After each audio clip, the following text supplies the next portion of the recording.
Hello, and welcome to another episode of Sticky Note Conversations with your host, Erika Washington. It is a lovely summer afternoon, and I honestly wasn't sure what I wanted to talk about today. So I didn't schedule a guest. I've got some great guests coming up in the future, but we had some free time. And when I have some free time, I always call Derek because, well, you've heard Derek on plenty of episodes now. So you know why I would call Derek for some free time, to have all types of conversations, and it can run amok from one end of the subject matter all the way to the other end. So I thought today would be a good hodgepodge sort of episode with not a particular theme, but just some things that I wanted to talk about. And I know there's some things he wants to talk about. And it is now officially after the Nevada primary, which was yesterday. So we're going to talk a little bit of politics, but I think we should also just talk about some fun stuff. I feel like I haven't really talked about anything fun and fluffy in a while. So let's find out what Derek is watching, what he's reading, what's going on. I'll tell you a little bit about what I'm watching, what I'm reading, what I'm looking forward to this summer. And hopefully, you all will chime in and send me an email to stickynote@makeitworknevada.org and tell me what you're looking forward to this summer. But in the meantime, I'd like to welcome back my play cousin, my play brother, my friend, Derek Washington. Amok, amok, amok. Insert applause there. Insert applause there. Amok, amok, amok. Hey, Derek is very excited because, again, he loves politics so much. And I know that he's excited that the primary is over. But we need to slot this into categories this particular episode, because we are not going to have a runaway train of Derek thoughts. Oh, really? We're going to stay a little bit focused, just a little bit focused on life and so many things. So I want to make sure we talk about, and I'm writing it down, we're going to talk about the primary results a little. Which for me was like the Miss Venezuela pageant. It was like the best. I will allow him a small amount of messiness. You know what, though? Here's what's funny. I was planning on not being messy, so it's okay. Yeah, I don't have to be messy. Growth. Yeah, this whole election was messy, so why should I add any salt to the wound? Okay. And maybe talk a little bit about Bridgerton. Have you watched Bridgerton? No. Bridgerton lost me, though I do like the little fat girl. I love her. I liked her from the Dairy Girls.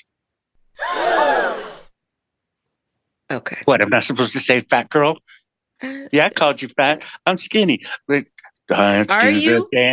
the dance. I'm doing the Humpty dance. Okay. Sexy baby. Oh, you're singing the song, Sweet Jesus. Okay. All right. Gotcha. Okay. And then whatever else skinny. You might be watching and what and maybe do have what something you're reading. I'm watching. I do have something I'm watching that I definitely want to discuss. Okay. All right. And anything you're listening to, there's a couple other podcasts that I'm listening to. And I got a shout out on one of my favorite podcasts of all times. Yeah. So, The Michelle Mission. No way. Way. They shouted out this podcast on The Michelle Mission, which is one of my favorite podcasts. So how about we start there? Because we're already talking about it. Know what? I'm so impressed. I'm so jealous. I'm so like, you get it, girl. So I have been listening to The Michelle Mission for a number of years. They have been on since 2016, I believe, which is a long time because they are also a weekly show. And this is only episode, I think, 21 or something for me for Sticky Note Conversations. Obviously, there's been other shows before this, but this is hard. It is very hard to schedule out the time, finding guests, prepping guests, making sure guests don't fall through the cracks and not be able to attend a recording, and then getting it recorded, getting it over to Will, Black Gypsy, and editing, adding music. He is the best editor in the whole wide world. And me too. And so, but getting it to him in time, because like this show actually is already late to get to him for this week. So doing that and the hours that it takes, the late nights that I have spent, that Will has spent making sure that we have a quality episode submitted to Wesley by Thursday so that he can have it ready to air on the radio by Saturday morning, and that so Skylar can get it on through Transistor to get it on the rest of the streaming platforms by Saturday afternoon. So it's a lot of work. I mean, I love it. You're building a Tesla. But for me, I just feel like I really love doing it, but you don't realize all of the different things that go into it. And then you just have to have the time. And with my travel schedule, it can really get sort of scary of like, oh my goodness, how am I going to get an episode out? You know, am I going to have an episode to air? If not, how do we make it work? So they've been doing it since 2016. And they've done... Tell them what it is. Oh, yes. So the Michaud mission. The Michaud mission is 2 men, 1 podcast, every Black movie ever made. They are reviewing every Black movie ever made. That is their goal. From the silent era on, right? Yes, from the beginning of movies up until now. And so, you know, honestly, how do they ever finish? Because obviously, as they're doing, the more movies are being made. Right. So they'll always have another movie to review. And so they reviewed, you know, everything from like 1939's Paradise in Harlem to, you know, Tales from the Hood. They have done I think they have done Origin. I'm not sure. I don't know if they've done Origin yet. Claudine. They've done Talk to Me. And so on a recent episode, about a month or so ago, I had sent them an email. And I had been listening all this time and I never actually sent an email. This is a hint. Send an email, guys, because people talk about it on the air. And I mentioned the podcast, not expecting them to mention that part at all, because I wasn't looking for free promotion. I really just wanted to talk about, you know, how much I love their show. And they mentioned it. And he said, oh, I went back and I listened to some of the podcasts. It's pretty good. And I was like, oh my God. So people know both Erika and I do love a classic movie, and we both love a movie that is off the beaten path. Erika likes more like, I call them black vagina movies. Whereas it is totally. Whereas with me, I like, you know, I'm gay. I like a good costume. I like some, you know, Joan Crawford shoulder pads. I like some Dorothy Dandridge pin curls. So these guys are like, the podcast is sort of made for our mutual cinematiste interest, you know, and I'm so proud of you. And they're good. And I put it in the email that, you know, I recommended the podcast to so many people because I think it's a really good quality show. And I know that you listen to it and a couple other people, especially Black men. I think it's such a good Black man conversation that's not like take their microphone away from them Black man podcast conversation. It's not problematic or toxic. Right. And so actually I remember it. So when I wrote to them, it was about the movie Origin, which is Ava DuVernay's movie about caste and racism. And so they did review it. And that's why I wrote in to talk about how much I enjoyed the movie and how in awe I am of Ava and the work she had to do to even get this movie filmed in the first place, because she had to go to funders the way Make It Work has to go to funders to get things done. So anyway, I want to shout them out. And my next goal is to write to them and ask them to be on the show, because I want to talk about what it means to make a podcast from their point of view and doing it so long, and how they've been able to keep that pace up. So, and also how they have managed over their career, basically as podcasters, to really shine a light on parts of the Black music, the Black movie industry. Like I'm a big... you can ask me any question about a movie studio, about anything from the beginning of sound on. And they talk about that stuff, and they talk about the podcast is named after Oscar Lemieux, who was a Michaud, whatever. Michaud. Yeah. Okay, folks, I never get anything right. So anyway, yeah, and he was a pioneering Black filmmaker, and they really get about the background stuff, which is the stuff I'm most interested in, to be honest. Mm-hmm. And they're very thoughtful how they think about it. Now, I don't always agree with them because they're also two men who say things that I'm just like, that's a real man point of view. But it doesn't take away from the smartness. You know, they sort of remind me of Very Smart Brothers, which was our Very Smart Brothers. I forgot about, which Damon, I can't remember his last name, but his name was Damon, and he has a podcast too, but they used to write, I think, with the Root or the Griot or something like that. It was with the Root. And very smart, very, very, very smart.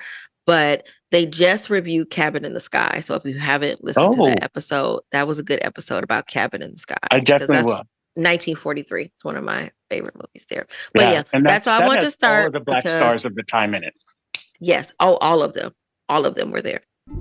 So, anywho, moving right along. Thank you, Michaud Mission, for shouting out Sticky Note Conversations. I'm proud of my girl. Fangirling out. And, I was just in Philly. I was just in Philadelphia last week, I think it was. And they have something going on soon, like a live. I think they're doing a live recording of one of the shows or showing a movie or something. I think they're showing the 5 Heartbeats or something like that. I can't remember. I was so go and see it. I was like gonna miss it by like just this much. And I was very disappointed because I would have loved to gone to a live taping or at least saw a movie that they were doing at the same time. But hopefully next time I'm in Philly, I get a chance to drop in. Does Philly smell? Oh. Smell like it what? Seems like it was smelled. I don't know. It just seems like it was smelled. I'm just, maybe because they say New Jersey smells and it's right across the way. I don't know. Maybe that's it. I have never smelled anything in New Jersey does Philadelphia. Weird. Yeah. I did go on a little field trip down to the Constitution Hall Center or whatever. I had been before, but never inside, and so you can see like, a lot of artifacts and what have you. And I bought a couple of things. I bought a fake old copy of the of the 13th Amendment. And question. I have a question. So yes, when you go to places like that, like, okay, I was in DC one time and I was walking and I ended up on the B&O Canal, which I knew about from history. And it was like tiny. It was literally like a driveway with some water in it. And then they had this little house that was completely, as it was back in the day, it was an average person's house, not a big mansion. And I was looking at it like, wow, you're in this place of history. Can you go into those spaces and not have a moment where you're appreciating it, and you go, oh, I'm Black. And then you go, oh, now I got to look at this a different way. Did you do that? Do you do that? I mean, I think I look at everything through a Black lens. So everything is sort of like, okay. But did you start that way? I mean, like when you walk in, are you like, la, la, la, la, la, Black? You know what I mean? Like, to me, I get in those spaces and it's not until I start enjoying them that then I go, oh, but I have to remember the ancestors, I think instead of la, la, la, la, Black, I'm Black, la, la, la, la, la, like through all of it. So like you can go to the remnants of the president's house, George Washington's house that he had in Philadelphia, which is like downtown. And it's not much left. It's really just some bricks and it's surrounded by some stuff so that you can kind of look down into like the glass floor. And so you can see where the house once stood and there's some bricks left. And then they have like a tribute to Ona Judge, which was enslaved Black woman that he would travel back and forth. Because George Washington was a dirty MFer. He would bring all of his enslaved people into town, into Philadelphia, where they could be free if he stayed long enough. But then he would take them all the way back down to Virginia, so that because you gotta unripen that. Yeah, and those folks, and they're not allowed to be. If they're there too long, they're free. Yeah, he didn't free any of them when he died. No, and she ran away. I think from Philadelphia, and stayed on the run. And he was insistent on finding her. He had people looking for her for years, years and years and years, and he could never catch up with her. And finally, he died. Martha died. Martha was actually worse than George. Martha's one who came in with all the slaves because he didn't have slaves That's right, because she was rich. until she Yeah. came in because she was a widow, and her husband left her like 200 and some odd enslaved people. And so um, they were uh, willed to her, and then some were willed to her children. So some weren't even hers. They belonged to the children until they grew up. And so I thought about it, and somebody said this while we were standing there. Black people were white people. We were there because you could pass us down, and all of my offspring that I haven't even had yet down. I am solidifying for you wealth into your future and into your children's future. Like, land and if black that people. is not, Land and black people. yes, like literally black human bodies were your wealth.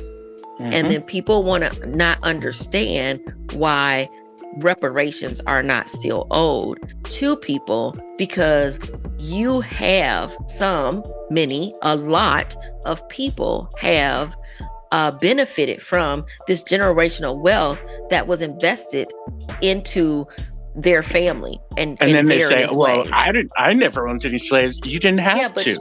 You didn't have to if it was investment. You also didn't own that $1 million or whatever it was, or that land, but that land led to something else, which led to something else, which ease on down this road to you not being destitute. So, it's just mind blowing to stand there and see something like that and to be there, but also know that Ona's story has been told. And that there's a book called Never Caught. So if you haven't read the book Never Caught, I have it somewhere. Oh, here it is, right here. So sounds like a vehicle for Halle Berry. Well, while Erika is gone, she's back. I'm not that gone. So I want to recommend this book to listeners, Never Caught, The Washington's Relentless Pursuit of Their Runaway Slave, Ona Judge, by Erika Armstrong Dunbar. Ooh, it's by somebody named Erika Armstrong Dunbar. I know. Get it, girl. I believe she's like an executive producer on a show that I've her seen. name sounds real familiar. It is. Did you see that just this week or last, that one of the survivors of the Tulsa massacre was denied her lawsuit to get reparations? And it's like, if ever there was a case, I personally don't think we're ever going to get them, but I think that we are absolutely owed them. I'd have, it should be in the form of education or something. But anyway, if ever there was a case of someone who should get a cash grant for what they went through, it's her. And it was just dismissed by the Oklahoma Supreme Court. And here's my issue. They gave the Japanese reparations. They let all these, Europeans come to America after the war. They gave the GI Bill to like white soldiers, but not black. They even gave money to the Jewish people for the Holocaust. We didn't even do that. And yet I hate to say white people because it sounds like I'm generalizing like all white people, but out there in Radio Land, if the behavior doesn't, if you're not exhibiting the behavior, this isn't about you. But it just seems to me that everybody will do everything for everyone. But the minute Black people say something, it's like, why you have to bring up the past? Why is this about race? Why? And I'm a little tired of it. So that's really all I have to say is I'm just a little tired of it. But on that note, can we talk about something I'm watching? Yes, go ahead. On Max TV, they have a show called The Great Soul Food Cook-Off. And it's one of those, cooking competition shows, which I love, like Beat Bobby Flay and Chopped. And but this one is centered around soul food. And I noticed something that I was like, this is so authentic. The judges and the contestants all love each other. and they all are so supportive of one another and their culture, and they have stories to tell about the food and what the food means to them that you don't get on, for lack of a better word, let's call it mainstream shows. Mainstream shows are, oh, well, my mom and dad, they died when I was young, and oh, I've got 5 kids and I want to open a food truck. With these people, everybody usually has to have a sob story. They have to have a story. And the stories on this show and the way the judges critique them is so Black. It's so real. And it's like you really develop a bond with the people. And I hope that, I don't know if the show, you can never tell when you start binging something how long the show's been on, if it's even on anymore. But like Melba from Melba's in Harlem is one of the judges. And then this fine Black guy who's so dark, Anyway, he's one of the judges. They mentor the contestants, and the contestants are so supportive of each other, and the banter is so, if you've ever been in a Black kitchen, the banter, the just, talking mess to each other, the whole bit, it's so cool. And I really want you to watch it because they take okra and they do things with it, and they, I do love okra. Yeah, and they're not ashamed of our, like whenever they talk about high-end soul food, it's some white lady and they call it Southern cuisine. And this show, they're like, nah, it's soul food. And it's just something that I, as a Food Network junkie, have been missing. And I highly recommend it to everyone. And I especially recommend it to white folks because the food preparations are incredible and easy. We don't put a lot of you don't have to jump through a lot of hoops to cook our food. You have to put love in it. And so I love cooking. I love cooking. You do. And you're a good one for following a recipe. You'll see something and be like, I'm going to go do this, and then I'm going to put my spin on it. So because I don't like follow, because I look at a recipe as a strong suggestion to certain things. And so I want to get the gist of it, and then I'm going to do what I'm going to do. Because I'm just not one for following directions, which is why I'm not a baker, because I understand baking. Yeah, you got to have to follow directions. And so following directions is not my jam. I like your parsnips. I love your parsnips. I don't make parsnips. I make candied yams. And for whatever reason, you always want to call them parsnips, and they're candied yams. Really? Like they're not even close. I don't even know. I've never made a parsnip, but I've been vegan now, or plant-based, because apparently now there's a difference, because you can be vegan and vegan is about a lifestyle. And so because I do have a leather backpack, lifestyle. I have leather purses and backpacks. So I'm not a vegan, but I have a plant-based lifestyle where I'm not eating meat or dairy products. Mm-hmm. And I will say that I do feel better. Your skin's amazing. Thank you. And I think I've lost a little weight. I've slimmed down some. I've not, I don't know if the scale hasn't really done what I needed to. I'm going to say this. You look at least 5 to 7 years younger. Oh, well, look at me. Look at you. So now I'm back in my 30s again. Thanks. Even though I actually enjoy being in my 40s, I will say that. But I think I feel better, and it's given me new things to try to make. Like I've made my own mayonnaise, and I love homemade mayonnaise. And I have made vegan tuna salad and vegan chicken salad. Hey, what's the name of that place? Steaks. Shout out that place we like. Oh, the No Butcher place. I think it's called No Butcher. It's on Rainbow and Spring Mountain. Spring Mountain, yeah. Spring Mountain, over by the Target, right? I don't know.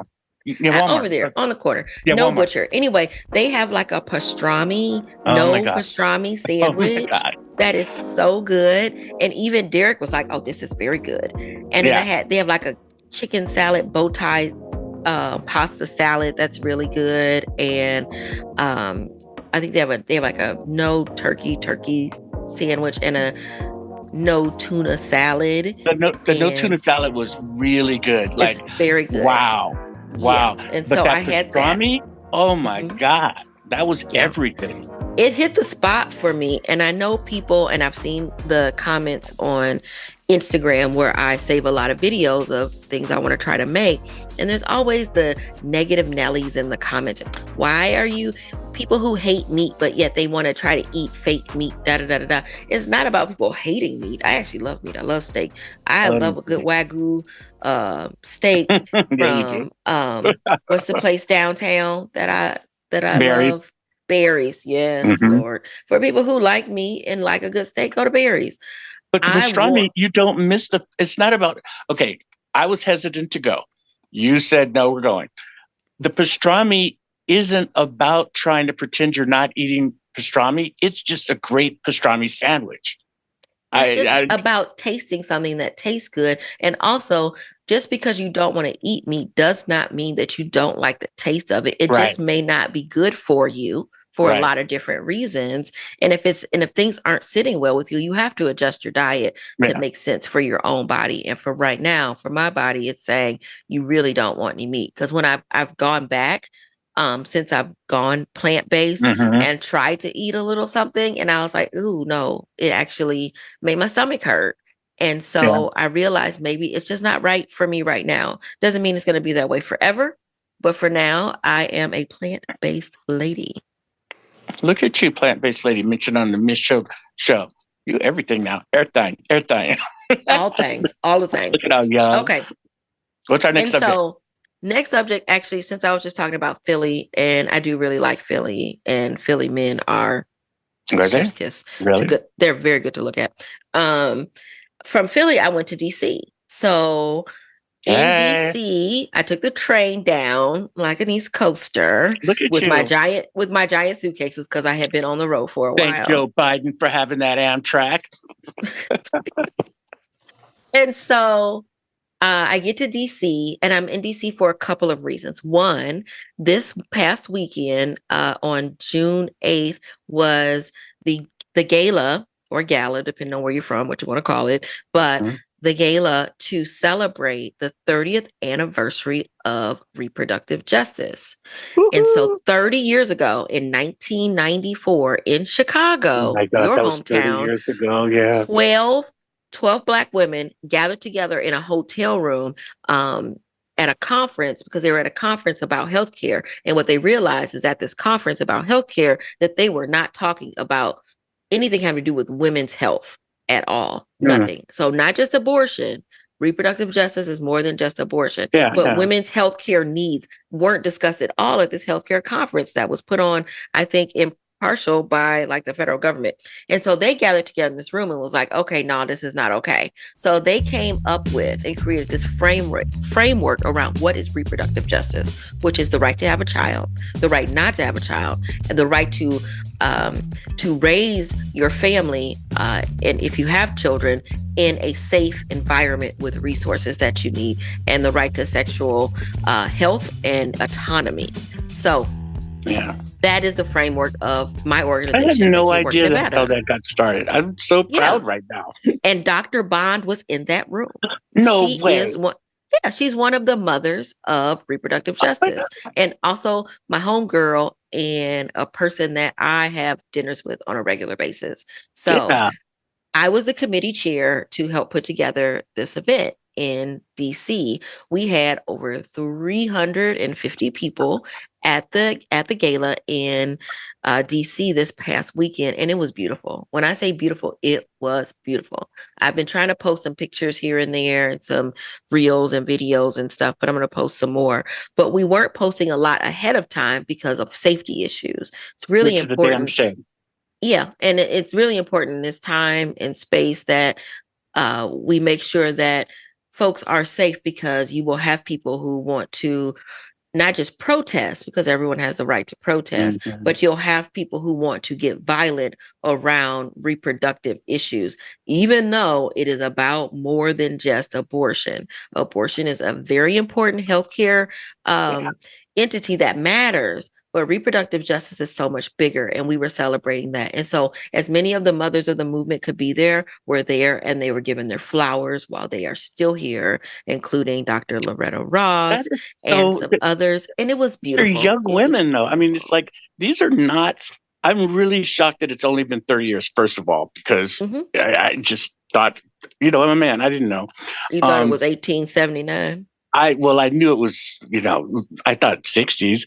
Um, But wow, I'm really impressed. One of the things that I love about being around you is how supportive you are and how supportive your crew is of other Black women.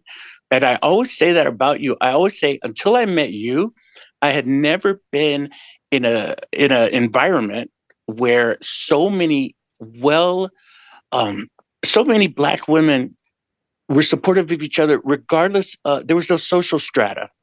It was like you all could be in a room. Somebody would be working for a congressman. Someone would be running a garden. Someone would be, doing this, doing that. But everybody was doing something and supporting each other. And I just find that it's really nice. It's cool. Well, because we are our sister's keeper, and I think that that's really important. As much as we can be, where we can be, it's not always possible, but I think it's always possible to be It's nice. always possible, but it's not always done. That's for sure. I've never seen it except in your. I mean, I know it happens, but what I'm saying is there seems to be something special about Las Vegas because I never saw that in California. Maybe it's just because there's so many people. I don't know, but and the fact that you from Las Vegas have found this network of women all over the country who are like you, I think is pretty damn impressive. I think you attract what you want to attract for the most part. Sometimes you attract the wrong thing. But when it comes to friends, I feel like I've been really lucky, friends and Mm-hmm. mentors. And I look at Dr. Bond specifically as a friend and a mentor. And she'll be on the show too. We're going to talk about the gala more specifically and what work, the future may bring for reproductive justice and what's next, as we try to build this world we want to live in. Yeah. Did you see Cher's dating a young Black guy? And the reason I thought of this Because that's reproductive justice. no, the reason I thought of it is because if I were straight, I would hope that I would be able to attract a woman like Dr. Bond, Yeah, which you brings should me want it. to You should Cher. I don't know how that brings you to share exactly, but Every road goes I back to I Cher. think that is a good goal to have. That is because Yeah, she is dope. She really is dope. And she's yeah, fun to hang out with. We went to the Elton John concert together. That was amazing. And she's one of my favorite dinner partners. yeah. Because we like to eat everything on the menu. We like to Yeah, try y'all do. from all of the different sections. We have to have a plate of something to share. Yeah, yeah, That's the best way to go out and eat. Like just grab a bunch of stuff and share and eat some new yeah. stuff rather than getting one entree. That's so And dull. you guys should record your conversations because I know for a fact that they must be absolutely incredible. Oh, that's nobody's business. I don't need to do all that. Uh, So anyway, so I was in DC for that, and that was amazing. And it was an amazing weekend, the whole weekend. and you had And Kamala make you greens. and so on Friday, we got an opportunity to go to the White House for a convening on contraception. And so Dr. Bond and a few other ladies that were in town for the gala, we went to a meeting at the White House on contraception. And that was fine. And, contraception, yay. Let's make sure we have it actively available. Now they just say that in the Republicans in some stupid state, and I said stupid state, have now. Oh no, it was the Christians, the biggest Christian like whatever group has voted. The Baptists have said that they are no longer in favor of IVF because it's not a godly plan. Oh, that was the Pope, I think, said that. No. This was no. No, the Pope said that. I'm saying the Pope said it. No, but this was just some big Baptist convention or Southern. It's a huge thing. It's the main group, and they've just decided to be against IVF. I don't understand how women can be a part of this, but I'm sorry I interrupted you when you were about to talk about Kamala making greens.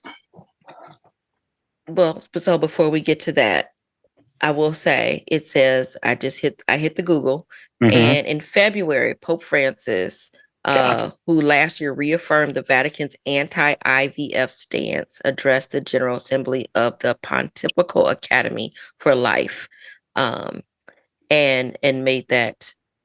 Yeah.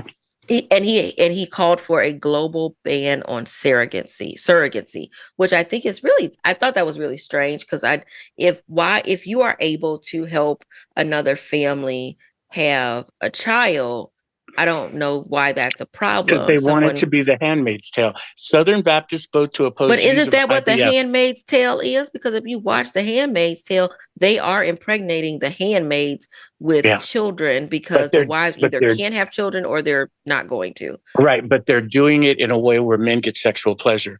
Southern Baptist Convention votes to oppose IVF.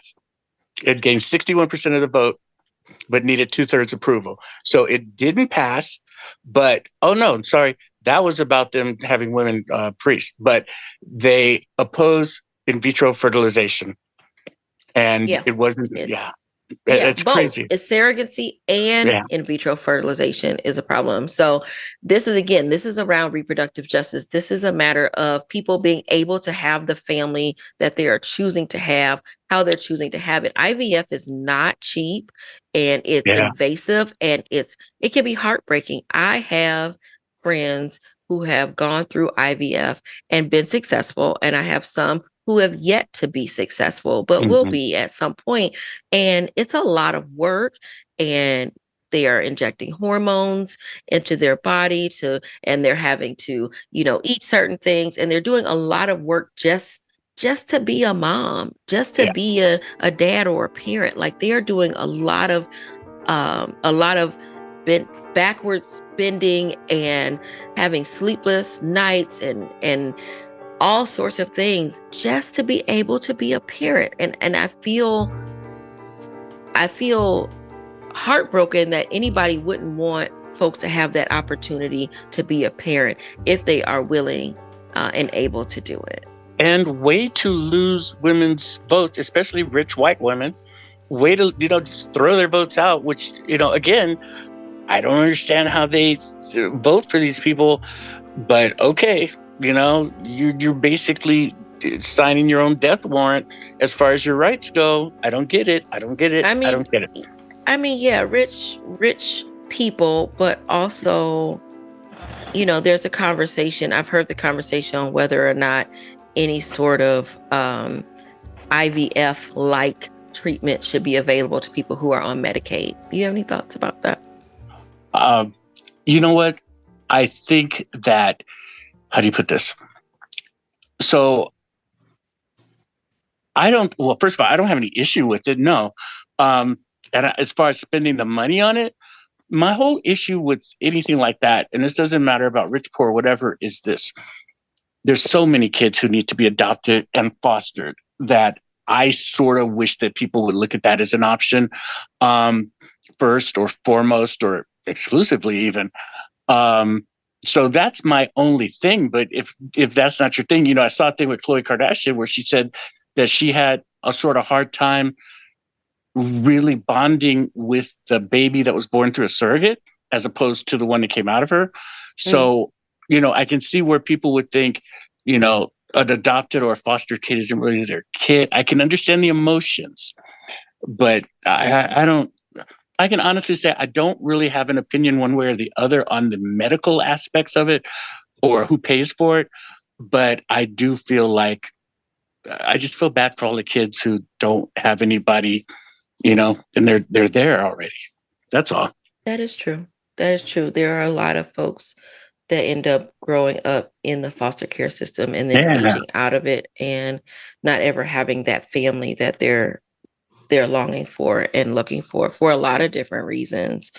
And that has to be uh, a very unique way in which to grow up, Yeah, and I you think know. there ought to be more financial incentives for people to do that. Because again, so many of these programs that we don't want to fund would actually save us money. And I think if you can get more kids out of the system, more kids are less likely to have criminal, issues, drug and alcohol issues, mental issues, and that saves us money. So, I mean, if we just look at it purely from a money stake, I would love to see more money spent on supporting people so that they can do things that involve their family stuff, for lack of a better word. I don't know what the correct word would be, but we're so screwed. Which brings us to elections after you tell us about Kamala's Greens. Okay, I'm getting there. Backing up a second, because when I opened the People magazine, I Uh, was looking for things to talk about, and you mentioned share and her Yeah. boo, who is, a kind of a cute little Hmm. young guy, I guess. His name is Alexander A.E. Edwards. He's 38, she's 78. So I just want folks to make sure that when And we finish that. he doesn't have share money, but he's got his own money. And Yeah, I even don't if he know anything didn't, about him. yeah, I Madonna don't will buy think you off the I street. don't think right. I don't think Cher cares, and I Yeah. think she don't look like she suffers fools much. She's not. Uh-uh. She's not Kris Jenner. Ooh, So ooh, he has wide hips, that guy. Corey. Corey has wide hips. And I'm going to leave it at that. we're gonna leave it there. So back to DC. So we went to the contraception conversation that Friday. Gala was on Saturday, and then Monday was what I call. I had your voice in my head, and I was like, okay, there's a couple of meetings at the White House that I was able to be invited to. One was the state Black leadership meeting, and so they had a lot of Black leaders from around the country in this room to listen to the various cabinet members come through and talk about different things. So they talked about HBCUs, they talked about taxes, they talked about the EPA, they talked about a lot of things. And then later on that night was the Juneteenth concert. And so, but before the concert, during the meeting, they had food laid out for us: rice pilaf and fried chicken and greens. And I just thought I was so tickled. And then they had wine, and I was like, we have wine at the No Kool-Aid. I was No like, Kool-Aid. okay. And I'm like, it felt like Negro Day on the Corny College At the Corny College show. Yes. So that's a Hairspray reference, the musical Hairspray. And so that was in my head as we were walking through, and I could hear you in my head saying, ooh, we're this Negro Day at the Corny College show. And so but as usual, you can tell that a white person planned it because there's no red Kool-Aid. I'm sorry. they had red wine. We're classy. Okay, yeah, right. So then we get escorted over to the South Lawn for the concert, and they had Hennessy cocktails. Okay, that's black. They had Black Hennessy AF. cocktails that were kind of strong because I had two and was feeling just a little bit queasy at the end of the night. And so, Hennessy. so let me think, who performed? So you had Patti LaBelle. Of course. You had Gladys Knight. Of course. Kirk Franklin. Anthony Hamilton, Dougie Fresh, which let me tell you, Dougie Fresh, you're on. That's my guy. Yes. And every time I've seen him, and I've had the opportunity to see Dougie Fresh on a multitude of occasions in Vegas and elsewhere. Yeah, just randomly. He will just be at something. And he sounds exactly the same as he did from the 80s. Like his beatboxing is superb. Like nobody does it the way that he does it. I have a video. It's like 10 minutes long, so I can't upload it because I should have stopped and started. But I'm going to try to edit it down so I can post it some. But that leads me to my conundrum, and my thoughts around it is, so I've been to the White House now 3 times in like the past month or so, because I was also there for the WNBA celebration. Could it be an election year? But go ahead. Right. Yeah. It's an election year. So that's when, they hand out all the invites, because we know they're also thinly veiled as come on down, make sure you tell everybody about how great we are and Negro all the work we've at the done. Corny College show. Right. And so I get that. But I also know that as a person who really deeply feels honored to be able to get an invitation to the White House, knowing my background and my family's background and how far we've come, and that it is an honor to receive that invitation to come to the White House. But also, I also do not agree with everything that this administration is doing. I have very strong feelings about Palestine. I have very strong feelings about what's happening in Congo. I have strong feelings about war altogether. I am very much a pacifist. And I want to pause right there for 2 seconds and give my condolences to the family of Reverend James Lawson, who was a activist and a scholar around nonviolent movement, he actually counseled Dr. King. Mm-hmm. He is the one who invited Dr. King down to Memphis to talk to and to have the Oh, conversation yeah. and around the The sanitation sanitation, strike, yeah. right where he was murdered. But that was a friend of his, and I had the opportunity to, as people say, sit at the feet, but sit alongside Right. Reverend Lawson back in 2014 or 2015, I think, for 10 days in Nashville at Vanderbilt University. And when I say that it was his institute, but he was there every day. He was in the room with us. He talked to us. I've got pictures I've posted on Mm. Facebook. And literally, when somebody told me that he had died, and they told me on the South Lawn, it was actually Quentin, Wow. our Quentin, Yeah. Making Work Nevada's former W director.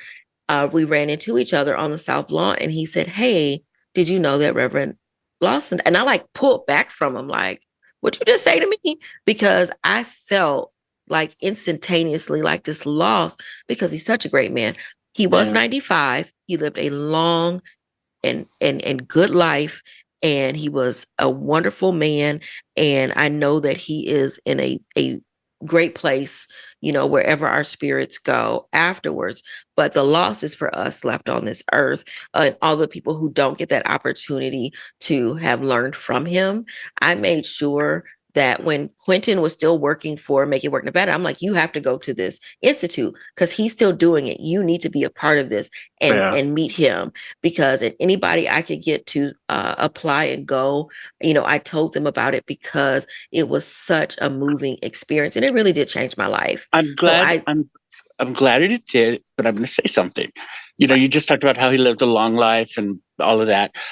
You do realize that someday in the future, somebody is going to be saying the same about you. Yeah. Hmm. Yeah. No, I don't I think have about no that. doubts about it. I have no doubts about it. Um, True dedication. How do you put it? Realness is realness. People who believe, and very few people on this planet make it a point to tutor others, like you're talking about Dr. Brown, Dr. Bond. And I think that you're going to end up in that pantheon. I really do. I mean, I say that with no doubt. Like, I know this for a fact. And I appreciate you saying that. Like, it is my goal to leave a legacy, Yeah. whatever that looks like. I have no idea what that looks like. And it's also those moments where you don't really feel like you've done anything yet. And it's People like, who I leave haven't done anything. legacies don't think about leaving a legacy. That's what Yeah. I'm saying. I mean, Yeah. if you think about leaving a legacy, you're sort of punk, you know? You're sort of a punk because that well, means you're not doing well, it for real things. well, James Morris Lawson Jr., the Reverend James Morris Lawson Jr., he left a legacy, and he Cool. left an imprint on my life that I will always be grateful for. And if anybody does not know about him, please take a few minutes and Google, get on YouTube, watch some videos, what have you. He was a brilliant man. So I just want to say that. And in saying that, and how I feel about nonviolence, and knowing that there's this constant war happening in various places. This is not just Ukraine. This is not just in Palestine and in Israel. This is, and not just in Congo. It's all these places where all of these people are dying on a day-to-day basis. There are babies dying. There are hostages. There's so many things. No matter what side you think you stand on, or whatever is going on, it's hard to understand how that is happening right at this very moment while we're having this conversation, that someone is dying somewhere, But and that's they're dying a okay. horrific death, not Yeah. old in their bed after they lived a No. long life. But here's my, and I'm sort of a hawk when it comes to this stuff. People don't know how to act, but by what I mean by that is the men, and it's always the men who are in charge in these different places around the world, don't know how to act. And so the reason I'm saying this is we have an election coming up, and I see so many people turned off because of Ukraine or because of Palestine or I am so pro-Palestine, and I am so pro the right of Israel to exist. But I think that over there, again, Men are so busy swinging their artichokes, or what do we call eggplants, um, that I don't want their crap. I don't want the fact that Black men are selling minerals to Chinese people and fighting Muslims for control of that and raping young girls. I don't, it's horrible, but I can't have that be a distraction from the left in our country, and say that they're not going to vote or they're not going to vote for Biden, because honestly, that is not the stuff that affects us. What affects us is getting this man reelected and making sure that we stop the type of person getting into office who will not have a problem with any of that. One of the great things about Obama, Clinton, Hillary is that they understood that war happens, but they did try to use American influence, for instance, to help the gays in Uganda, to help women around the world. We cannot let our being upset about the Palestinians end up making this election about that, because it's not about that. We need to worry about ourselves. We cannot worry about people coming from all over trying to cross borders. That's not what we need to worry about right now. What we need to worry about right now is making sure Joe Biden is reelected on his record, by the way, and making sure that Trump and his ilk, the deplorables, don't get back into office, because the people who will suffer the most are the people who are most concerned about other places. You know, the students, the Black people, the women. It's not our, we got to stop. We got to stop for a minute worrying about everybody else and take care of our own. Congo, much like Afghanistan, is about stuff that is never going to get fixed. And why is it never going to get fixed? Because people are selling out their own kind. People are more interested in money, minerals. It's just not, it's Well, not people our selling out problem. their own kind, maybe, but also this is about the greed of other people coming in and Okay, fine, pillaging the fine, but minerals that are that's in our not our cell issue. phones. It's not our issue. So unless we give up our cell phones, you know, that stuff is going to go on. I do say we need to circle back to it, but I think our focus needs to be on America. Our What if focus needs somebody to be, said, let's circle back to you? We'll circle back to you. you know what? I'd make them circle back. I don't have time for Congo. I really don't. It's not my thing. It's not important to me. What's important to me is the fact that if Trump gets back in, the Sedition and Act or whatever, the 2025 thing, all that crap will Uh-huh. directly affect Black people. Congo don't directly affect my Black people here. Trump affects my Black people here. Stephen I think Miller, it does, though. I think no, it it all doesn't. does. I No, think it no, all does. And I think not that, during this presidential election. It doesn't. Not right now. We so we here, we go ahead. so here is my thought. Like, I hear what you're saying, and I understand a lot of it. I don't agree, but Hmm. I understand your point of view. And I think for me is I believe we are all so closely interconnected that my life and things that I do and the choices that I make affect other people, whether I see it or not, whether I feel it or not, does not mean that a choice that I make doesn't affect them. And I'll give you one example. I saw recently a documentary on Netflix about being vegan, and they talked about the health benefits and all of that. But they also talked about the number of pig farms that really looked more like Hmm. manufacturing plants in, I think it was North Carolina or South Carolina. I can't Hmm. remember which one. I think it was North. And it's their main industry. And so the pigs produce so much excrement, and all of it Hmm. goes into these pink pools. And then what they do is they pull the excrement from these pink pools, and then they spray it across the lawns and everywhere Hmm. else. And it gets sprayed onto these people's homes that are near there, who've owned this Hmm. land for generations before these pig farms were Right. there. And so they did some swabs and tested, and they're finding this bacteria that's only found in hogs gut on the Hmm. walls of these people's houses, on the kids' toys, on their clothes that they hang up outside, all of these things, and it's causing cancer. And so for me, one second, for me, what I think about is, one, I didn't eat a lot of pork in the first place, but I did eat some, I did. And it's like, if I can cut back, if a few people can cut back and they don't need to produce as many pigs all over, then that could help people not get cancer And from these chemicals and that are is being you just sprayed. And so it's an environmental justice right. But you just issue proved my for point. me. You just proved my point, Erika. I'll tell you why. So if Trump gets in, that pig mess will be unregulated. Those people will be uncared about.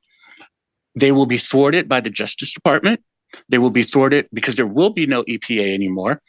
So, yes, it is more important to help those pig people than it is to worry about what's going on in Congo. You are right. Things affect things.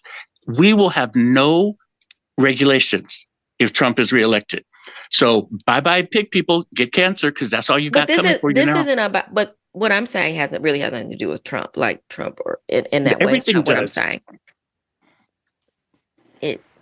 No. And so this is not, I'm not saying this is a conversation about whether I vote for Biden or Trump. That's not what I mean. What I mean in this space is I do believe that we are all interconnected in some way. Absolutely. And our decisions affect each Absolutely. other. So when you say that you. the Congo has nothing to do with Nothing. you, or that Palestine has anything to do with you, I don't agree. Not right now. I think every day, the decisions that we make ripple effect out and affect other people. When we decide to go left, or whether we decide to go right, or whether we decide to stay home, all these things matter, and it ripples out not just today, but years from now. And so my point was going to the White House, and as much of an honor it is to be in a position where someone would invite me to the White House on not one, not two, but 3 occasions in this short span, it's not lost on me. But also what's not lost on me is the decisions that I feel like this administration could do differently that could save so many people. So then it's a matter of me turning down a invitation. Would that change anything? And I don't necessarily think that it would. I don't think I would have saved. Yeah, I do. I think that by turning down invitations, you're not in the rooms to potentially meet. Okay, when we were doing all of this, the really hardcore gay rights stuff, there was a staffer. His name was Brian Bond, and I'm sure he wouldn't mind me mentioning him. Brian Bond was our in. And he kept us aware of what the thinking was in the White House and who to speak to and who to talk to. Brian Knudsen, when he was a staffer here at City Hall, he kept us informed. By turning down invitations, you may not meet Brian Knudsen. You may not meet Brian Bond. So I think that you make the right decisions by being there. And because you are aware, you do have these feelings. I think it's important that you're there to meet the people, because the people who run the levers of government are the staffers. And I think that you being there on a regular and people seeing you then can bring your concerns, like about midwifery and doulas and stuff. You actually have a great power by being there. And so I think it's such an honor to be at the White House. And you can also, develop friendships where you can tell them, hey, what's up with, have you guys even thought about Congo? Have you thought about what Boko Haram is doing to all these young, what's going on? So I just think that it's an honor to be there, especially with your knowledge of it's also the Corny Collins show. Yeah. Yeah, I do. You're right. And that part I agree with. I do think there's room for agitation, and there's room for rabble rousing, and certain people need to be able to do that while other people are agitating in a different way. Yeah, you get invited to the White House. I get called to start some crap, and I've never been invited. And I'm still very shocked that you've never been invited to the White House. I've never been invited to the White House. It's also not lost on me that if we do get a different president, that I certainly won't be going into the White House for a number of years. So, it's also, I guess, getting in while the getting is good. What's funny is if Trump were elected, because of my relationship with, I have very friendly relationships with Americans for Prosperity, with people who run it. I have very friendly relations with people like John Lee. I probably would get invited. I would not go. But it's funny because as rabble-rousy and as awful as the Democrats think I am, Republicans love the hell out of me. And it's just weird, but it's my lot in life. Now let's talk about the primary. So yesterday, that this was the day before this was recorded, which was, so June 11th was the primary day here in Nevada. And so there were a lot of open seats, or seats up for grabs. I won't say open seats, but there were a lot of folks out here vying for enough votes to make it to the general election in November. I want to start off by giving a shout out to my girl, Tamika Henry, because Tamika Henry, this is her second time running for school board, District C, and I am so proud of her. I've known her for so many years now, and she's a real one. She is a real one. She is a person, the person that she is. She cares about the kids the way nobody I know cares about the children. She cares about the children, and I ride for her day or night, any day of the week. And she's a Make It Work Nevada ambassador. She has been an ambassador talking about the need for paid leave. She was, from the moment that Make It Work came into the state of Nevada as a campaign, and I became the state director, and I said, hey, I want to have an event. She said, I'm there. I didn't even know what the event was going to be. I didn't know what it was going to look like. I didn't even understand what my job was really going to look like. But she was like, I'm there. I want to help. And she's been there. Like, I can't say enough good things about her. As a person, as a friend, as a mother, as a wife, as a sister, as a community member, as a gardener. Y'all need to go by a Bodo garden and get y'all some fresh vegetables. And I have to say about Tamika, she runs a Bodo collective, which is also a nonprofit that helps people out.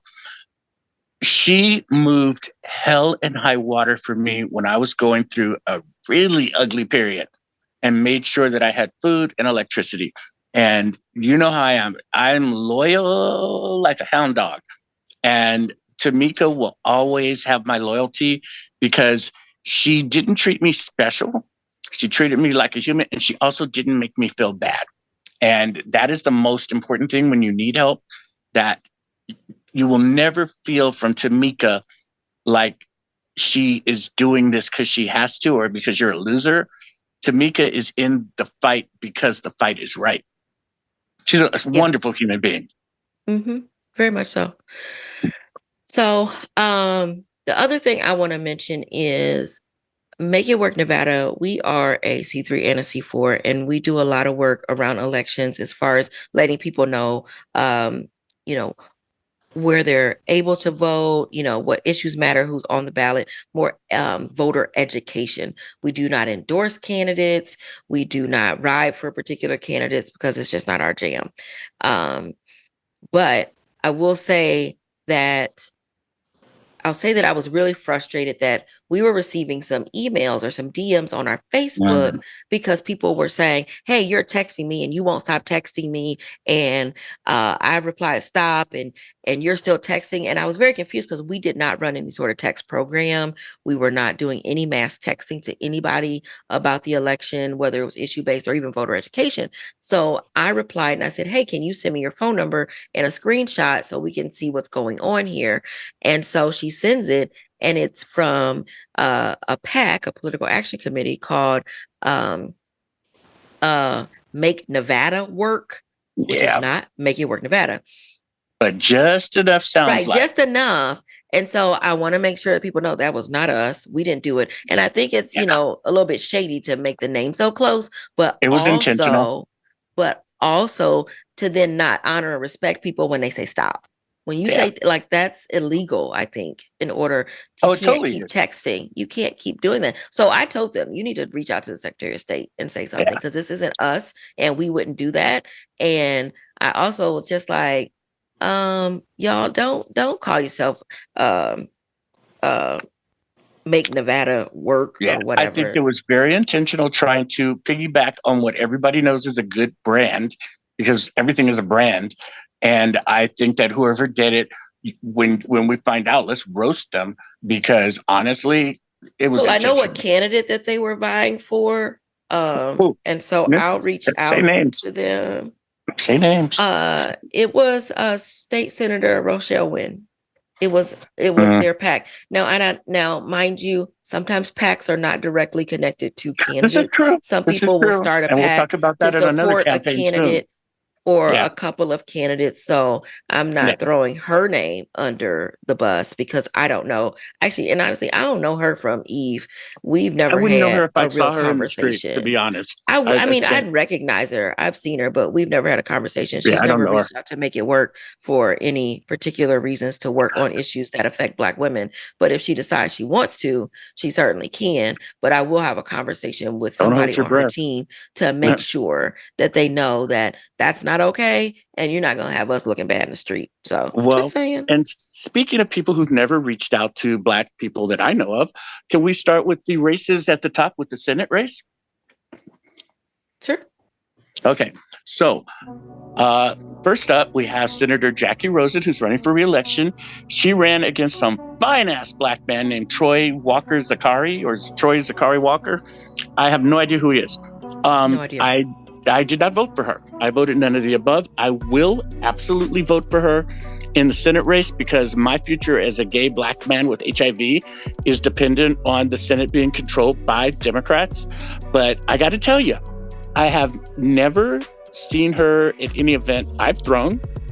Has she ever been through the Make It Work offices? We have had Jackie Rosen. Jackie Rosen had been on an episode of Make It Make Sense. Didn't ask you that.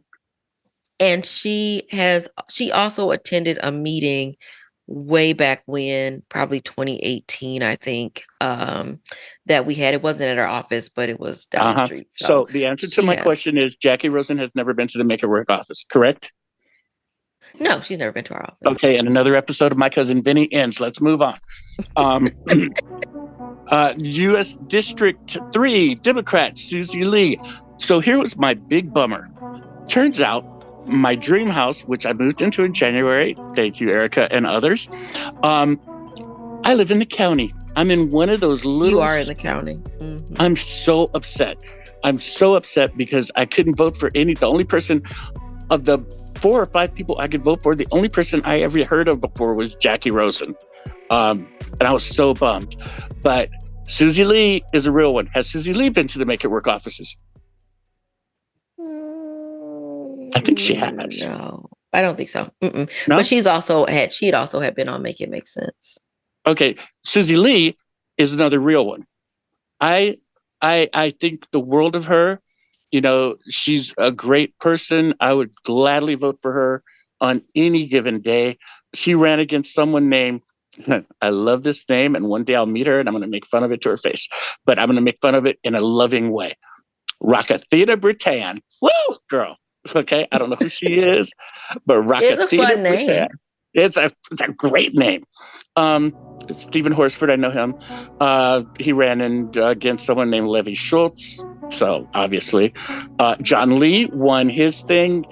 I know it's not popular, but John Lee has been a friend of mine forever. Obviously, I have to and will vote for Stephen Horsford. He has never been to the Make It Work office, John Lee. I highly doubt that. Has Stephen? No. Now, mind you, and when I say this, like, it's not that I'm inviting them on any regular basis to like come over. If we have events or things going on, not just at the office, but when we've done movie screenings of Storming Caesar's Palace and the such, you know, we invite all of the sitting electeds to come as well to, you know, mingle with the regular folks, with the community. Jackie Rosen came to the Storming Caesar's Palace thing at the West Las Vegas Library. She did with Shelley Berkeley and a couple other people. Susie Lee. But was Susie Lee there? I think she might have been. Maybe. I don't remember. I can't remember one way or the other, so I won't say. That was a very well-attended event. It was. We had hundreds of people there. Yeah. It was sold out. Let's move on to State Senate District 1, and I will start my rant. In this race, Claire Thomas, who deserved, and I'm going to say deserved because she did the work to deserve the position, was beat 54-45 by Shelley Crawford, who is one of those women who is Latina at election time. And I said it. My issue here, this race, the seat was originally held by Senator Pat Spearman, who got upset because Claire did not vote for a something to expand the city council because Pat felt that even though the voters had rejected her in the 2 previous elections she ran in, that somehow she deserved a seat on the expanded North Las Vegas City Hall, City Council Board. And she let her personal BS end up, along with Danielle Monroe Marino, who runs the party, and Dina Neal, who's just mean. The 3 of them got together and just attacked and went after Claire because Claire didn't vote their way. And it was such an ugly experience of Black women supporting a Latina over a Black, qualified, well-deserving woman simply because of their own personal crap on 2 of their cases, and the other being just, I will say, going along with what the party wanted. The party, state party, keeps talking about how demographic changes mean that Latinos need to replace people. Demographic changes are happening across the Las Vegas Valley, across Clark County, but somehow it just seems to only matter when it is in Black districts or Black held seats. And this is the perfect example of that.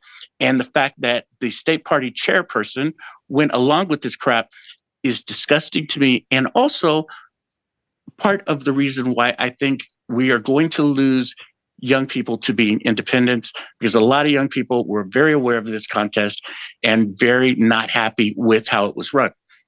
Let's move on. Do you have any opinions on that? Sorry, I just took over because this one really pisses me off. You're going for it. No, I'm gonna let you keep going. No, I don't actually have an opinion. Okay, so State Senate District 3 was Rochelle Nguyen. I don't know her. I know Giaconda. It's Wynn. Her last name is Wynn. Yeah, Wynn, correct. So I don't know her. Got no issues with her one way or the other. I don't know. I know there was a big campaign against her, though. So I think that folks should do a lot of research. Yeah. Anytime there's a lot of opposition, I think it raises flags that people should do more research and understand why this isn't a for or against. Because like I said, she's never spoken to me in any particular the level against setting. Her. The flyers I got were like, I don't know who she pissed off, but she pissed off somebody. Well, she pissed off the Culinary Union. Yeah, which is somebody. And the reason, the Culinary did something very unusual they've never done before. They sent out flyers with people's names that they crossed red lines through because they were so over it. The issue is... It was so petty. Yeah, it was. It was like, we're not just not endorsing them. We want you to know we don't like her. The thing that happened there is these people voted against the rule against change. The casinos wanted to change the rule that was implemented during COVID that you had to change the rooms every day. You had to clean them. And they changed that rule. That's nasty. Like, why would you not want the rooms cleaned every day, except the casinos didn't want to pay for it? So basically, now you got bed bugs and crumbs and stuff in a bed, all because you don't want to pay for it. And these people who got their money from the casinos voted against the Culinary's wishes, which is stupid. Which brings us to Senate District 4, Dina Neal, who had a red line through her name. She ran against, and in full disclosure, Laura Perkins is probably second to Erika Washington as a friend of mine. Dina Neal, and I'm going to say this as politely as I can. Jesus. Yeah, is not a nice person. But that shouldn't matter, except it does. Dina Neal, when she found out that Laura was going to run against her, she went on a Facebook rant saying, "Oh, I can't believe I have to do this. I wasn't even going to pull out the signs, and now I got a campaign." And it was everything I needed to know about her, because she's a legacy. And for those of you who don't know what a legacy is, that means that somebody's parents was a politician in the past, and they are either riding their coattails or continuing their dream, their legacy. And there's a difference. And Dina, it was like, you didn't care about the fact that your constituents should see you. You weren't going to bother because as far as you were concerned, you had it in the bag and you shouldn't be challenged. Dina is one of those people that thinks a seat belongs to her. And I have problems with that. And the Culinary has problems with it. Yes, she won. But she's also under federal investigation. And then she started this whole thing, the flyers that went out about her, like we were saying earlier, about PACs, were particularly brutal.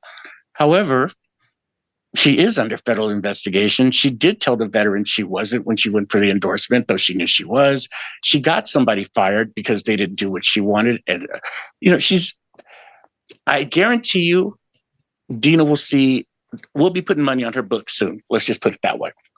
And so this is my opinion on that. So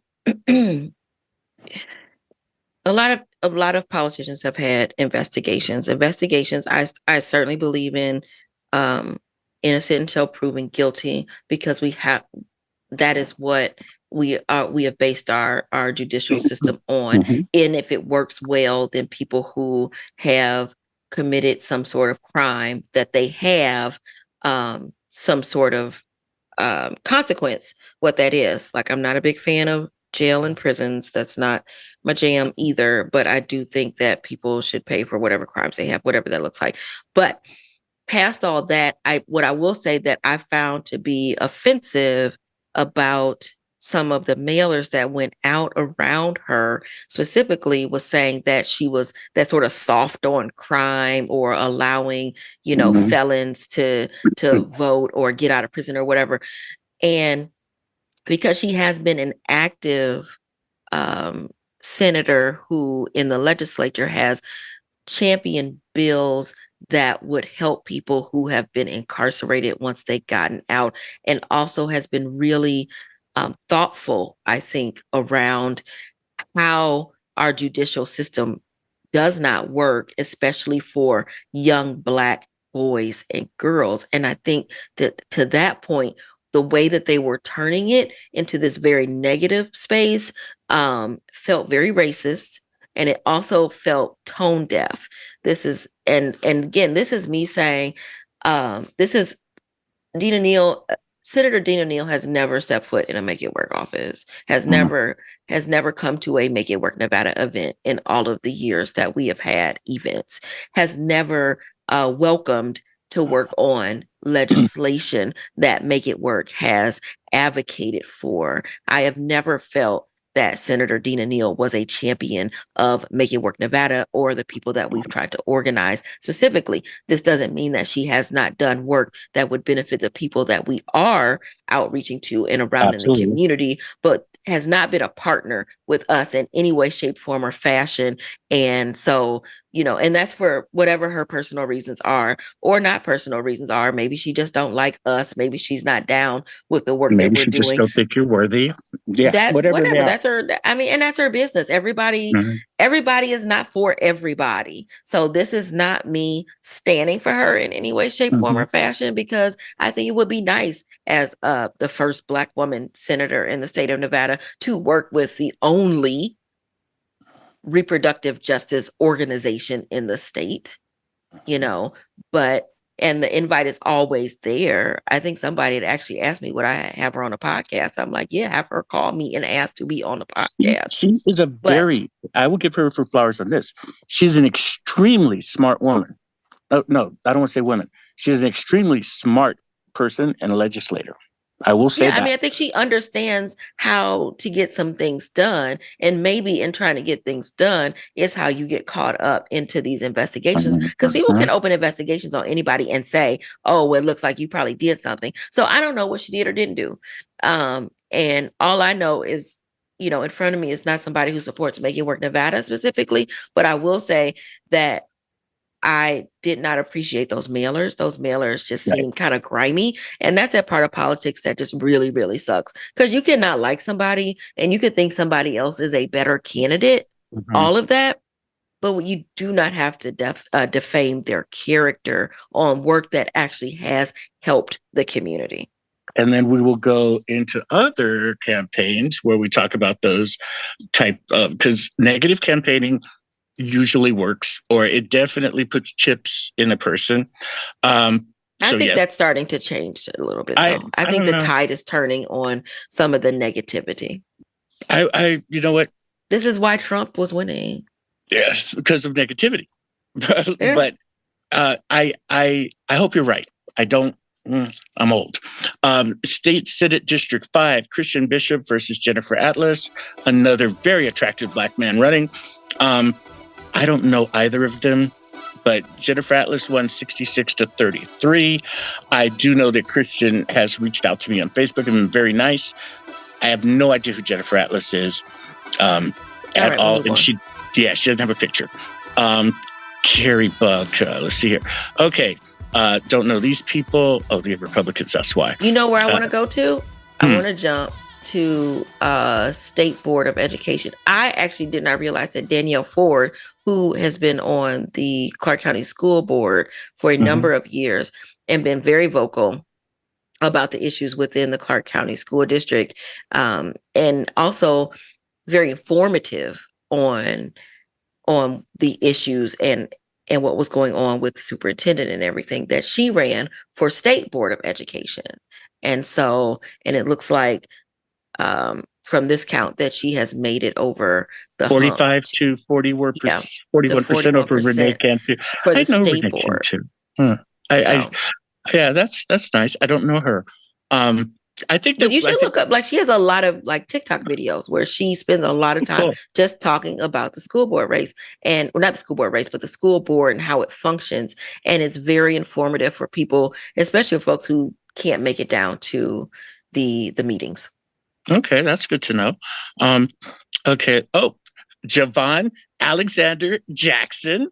Oh, he had some of the funniest videos for his campaign. Shout out to Javon and his funny campaign videos. He's another real one. Him and Twix really put in some work on their multimedia campaigns, and I appreciate that. What I like about this is Javon. They tried him, and he just went on and did his thing, and he won 84-19 against. This was it's such a small state here that unfortunately in a lot of these races, people that you like ran against each other. I love me some Bishop Derek Remsen, but he and Javon ran against each other, and Walter Jones ran as an independent, so he'll be in the general election. But Javon did win 84-19 over Derek Remsen. Both great people. Tanya Flanagan, Assembly 7. Steve Yeager won. And the reason I want to stop there is a lot of this nasty campaigning. He's head of the Nevada Assembly Caucus. A lot of this comes through him. And it's just a lot of the ugly stuff, like me tooing a couple of the guy candidates we've mentioned and calling CPS on a female candidate, came from a PAC connected to that group of people. And it's, if you want to talk negative campaigning, I find it really disgusting. Did you say that Tanya Flanagan got her? She did. Okay, Tanya was 80 against James Fennell. We've all known Tanya forever. Congratulations to Tanya Flanagan. Yeah, she started off as an administrative assistant, I think, in whose office? She's a journalist. Her background is journalism. Really? I did not know that. She's a great person. In State Assembly 10, this was very heated. Venice Karras won 47-33 over Val Thomason, who also was a victim of Yeager's, well, I'll say the PAC. 11, Cynthia Moore went over Larry Thomas. Cecilia Gonzalez won 72-27 over Eva Chase, who I believe is transgender. Dear God, I hope I'm right about that, because if not, I just made a mistake. Okay. All right. Let's not. Yeah, I think she is, though. I think she is. Linda Hunt beat Michonne Montgomery 64-27. I'm a little surprised by that race. What do you think? I didn't have a dog in that fight. Okay. Wait, which one are we talking about? We're talking about Assembly 17. Michonne Montgomery is the wife of Judge D. Butler. Oh, sorry. Yeah. Oh, that kind of sucks. I'm a little surprised there, especially at the numbers, 64-27. It's a first time run for Michonne Montgomery. So I think that is, it's always a lesson learned, because Tamika had to run twice to win. So sometimes you gotta, get back up and try again. I'm thinking maybe I should have another, when we did that episode of all the people who lost. I think Let, that's a great I idea. think And we it's should funny do that. because Find all the people who, not all, but a few people who lost and talk about it's their experience. right. And because I think that people think that if they don't win, that means they lost. What it means is if you really are dedicated, come back at it. Now you know what it's like. I ran for city council, and honestly, I think that I know so much better how to run that I would do much better this time, but it wasn't in the cards, you know? Mm-hmm. Let's see. Next up, Danielle Ford won 45-33 against Renee Kent 2. Okay, let's move on because we're going to be Okay, we're here good. for an hour. Oh, My only thought is I appreciate your growth that you only said a small amount about a person that I know that you have a lot of big feelings. yeah. Big feelings. I know that you do. And I appreciate your restraint on not tap dancing and doing some sort of jig at this moment. So let's I won't do that. I will not do that. Okay. So let's wrap this up and move Well, no. on. I do want to talk about one thing. I think this is the election where young people were more invested than I've ever seen in working on campaigns and running. And I think that they saw for the first time, because most of them start off as staffers or, working for nonprofits. I think they saw how the sausage is made and they're extraordinarily turned off by it. And many of them, I run Black Democratic Empowerment Project and Stonewall. Both of my boards have repeatedly begged me to not affiliate with the Democratic Party. And they're all 20, 30, 40 years younger than me.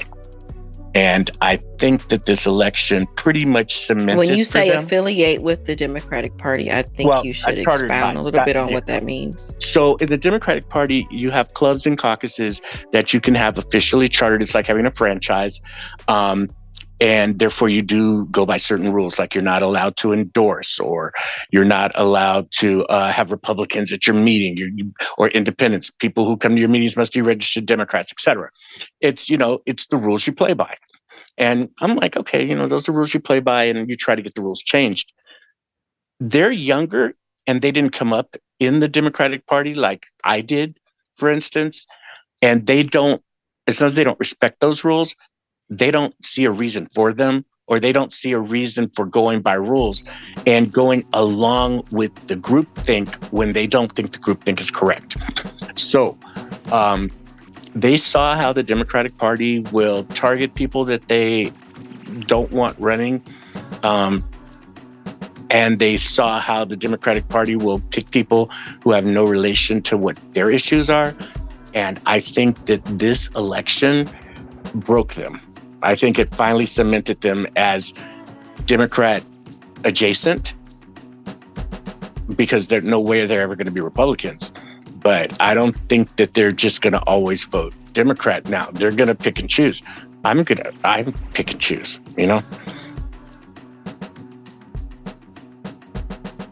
Thanks, everybody, Bye. for sticking around for Sticky Note Conversations for this extra long, very special episode about the election and Erika's feelings about the White House and whatever else Derek was talking about. But thank you. Thank you. Go to stickynote@makeitworknevada.org and email us and tell us what you think about this really long episode. And what else we should talk about this summer, because we've got a lot of time on our hands this summer. Y'all, we will be talking about all the things. And I really appreciate everyone who has listened to this show over the past 21 episodes, because that means a lot to me that you've taken time out of your day to join in and be a part of this conversation. So thank you. I hope you enjoyed it as much as we did. Bye. Thanks for listening to Sticky Note Conversations with Erika Washington. Hosted and executively produced by Erika Washington, with music, mixing, and editing by Black Gypsy LLC. Special thanks to KUNV 91.5 in Las Vegas. This show is powered by Make It Work Nevada, a project of Tides Advocacy.